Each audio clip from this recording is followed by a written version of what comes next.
Pag ginawa po ba yung 4 na P, ligtas ka na kahit nasa ibang religion ka? Oo. Kasi halimbawa lang, ikaw ay nasa Katoliko o kaya nasa ibang reliyon ka.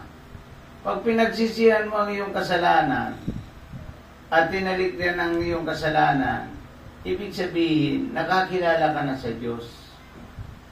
At tinanggap mo si Jesucristo bilang Panginoon. Kasi halimbawa, pag nagsisisi ka kasi sa kasalanan, ibig sabihin, pinagsisihan mo, halimbawa, sumasamba ka sa bagay na hindi tama, ay di, pinagsisihan mo na nga, di tatalikdan mo yan, magiging matuwid ang daan mo. Ibig sabihin, daan papunta sa langit. Yung 4 na yan ang daan papunta sa langit.